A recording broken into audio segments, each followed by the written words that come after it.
Pues a partir de las 10:30 la ministra visita el Juzgado de Violencia contra la Infancia en Las Palmas de Gran Canaria y antes de eso nos atiende aquí en Buenos Días Canarias. Ministra, buenos días.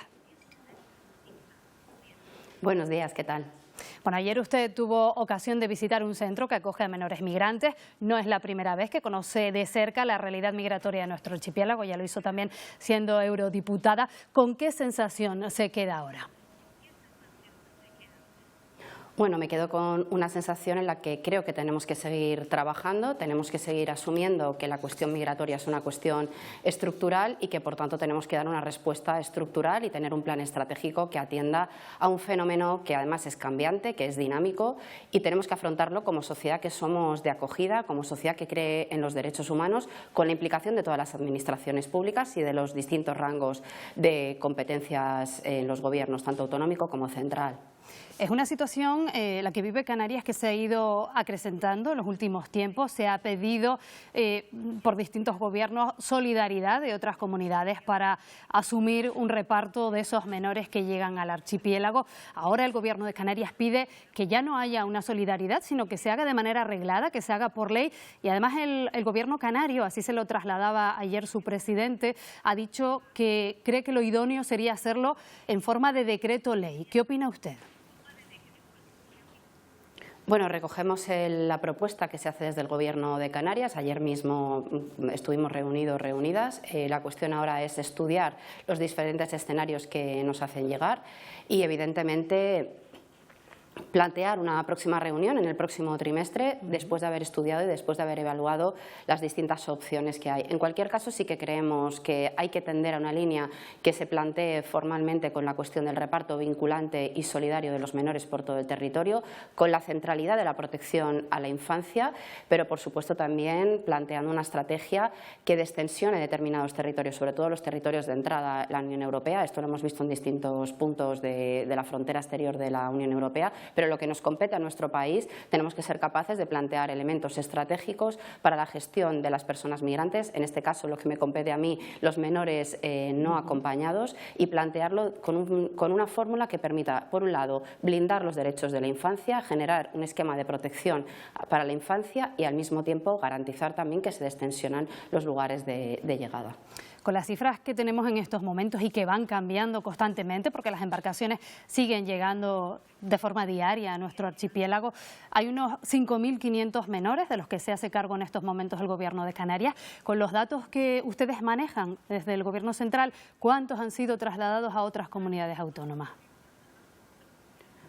Bueno, nosotros ahora mismo lo que tenemos es habilitadas, una de las primeras cosas que hicimos como Gobierno es habilitar una partida presupuestaria precisamente para cubrir 400 plazas en la península. Ahora mismo uno de los elementos que tratamos ayer es terminar de coordinar el mecanismo para el traslado y, por supuesto, otro de los elementos que trabajamos como Gobierno, que yo he propuesto, es una ampliación de la partida presupuestaria para ampliar las plazas en península y que se produzcan estos traslados. Esto deberá concretarse en los próximos meses. En cualquier caso, se trata de elementos de carácter estructural, de carácter estratégico, también un plan estratégico que hable no solamente de la acogida, sino también de la transición a la vida adulta, un acompañamiento que tendrá que ser por una parte formativo, con características de empleabilidad, etcétera. Es decir, una mirada un poco más integral, multidisciplinar, precisamente para abordar una cuestión que, insistimos, es estructural y, por tanto, tiene que tener también elementos de resolución que sean estructurales. Si finalmente ese reparto se hiciera mediante una ley, ¿dónde cree usted que estarían los principales escollos para sacarla adelante? Bueno, ahora mismo estamos en la fase de estudio por parte del Gobierno de la propuesta. Yo creo que esta es la tarea fundamental y una vez tengamos el escenario más ágil o que sea más sencillo, pues procederemos ya a lo que es el procedimiento habitual. Yo creo que lo más importante es que estudiemos con rigor la propuesta que viene de Canarias, que fijemos un poco los objetivos, que nos pongamos a trabajar cuanto antes y que tengamos las soluciones también cuanto antes. Este es un poco el enfoque desde el Ministerio de Juventud e Infancia, nuestro compromiso también, porque creemos que hay que fijar un pequeño compromiso, sobre todo para ponernos en la tarea de evaluar la propuesta y de alcanzar algún tipo de acuerdo. Otro de los problemas que se plantean en relación con los menores es las pruebas para determinar si son o no mayores de edad. Esto hace que en muchas ocasiones haya centros en los que están mezclados niños con adultos o menores con mayores de edad. En estos momentos están esperando unas 2.000 personas aproximadamente por esas pruebas. ¿Qué va a hacer su gobierno?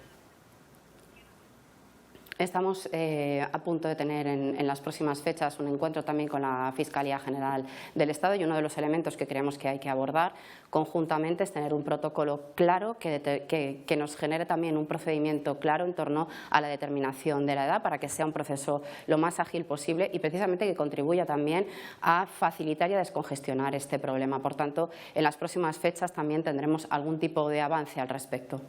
Al margen de este asunto, quería preguntarle también por otras cuestiones. Ministra, dentro de 2 semanas aproximadamente va a empezar a trabajar ese comité de expertos para vigilar, digamos, el acceso de los menores a la red, sobre todo en lo que se refiere al acceso temprano a la pornografía. ¿Qué espera usted de ese trabajo del comité de expertos?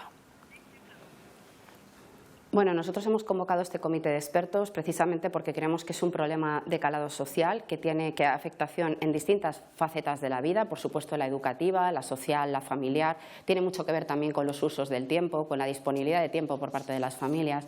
Lo que necesitamos es que estas voces autorizadas, expertas, nos faciliten una hoja de ruta precisamente para intervenir en las distintas facetas de la vida. Se trata de regular el uso de los dispositivos electrónicos en el ámbito educativo, pero también en la vida familiar, hacer algún tipo de propuesta, también en la generación de los propios contenidos. En definitiva, una mirada global. Planteamos que tiene que haber un acuerdo intergeneracional de país en el que los niños, los jóvenes también formen parte de ese comité de expertos, y lo planteamos fundamentalmente porque somos conscientes de que las nuevas tecnologías han venido para quedarse, generan un cambio de paradigma en las relaciones sociales, económicas, políticas, las cotidianas a todos los niveles, y necesitamos tener garantía de que se protege a la infancia y a la juventud en estos entornos. Es decir, el objetivo es generar un mapa de entornos digitales seguros que protejan a nuestros niños y a nuestras niñas. Este es el objetivo fundamental.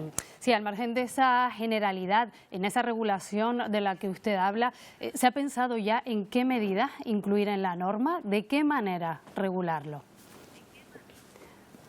Bueno, esta es precisamente la conversación del comité de expertos. Tenemos que ser capaces de determinar, primero, si queremos un mecanismo, un dispositivo legal, habrá que ver cómo se formula, qué alcance tiene. Hay medidas de otro tipo que tienen que ver con el trabajo con las familias, que tienen que ver con el entorno escolar. Se ha planteado ya una estrategia para el entorno escolar. Es decir, hay muchísimos elementos, no solamente se trata de la regulación, que por supuesto y se tratará en este comité de expertos, sino que hablamos también, por ejemplo, como comentaba antes, del uso del tiempo, es decir, de la cuestión de la jornada laboral, del uso del tiempo en familia, etcétera. Son muchos elementos y, por tanto, es de una complejidad extraordinaria. De ahí también que planteemos que tengamos un tiempo de trabajo, no más allá de 6 meses, un informe que nos plantee medidas a corto, a medio y a largo plazo. Bueno, nos quedaremos pendientes de ese trabajo porque sin duda es una cuestión que preocupa muchísimo a distintos sectores de la sociedad. Ministra Sira Rego, gracias por habernos acompañado esta mañana. Muchísimas gracias. Buenos días.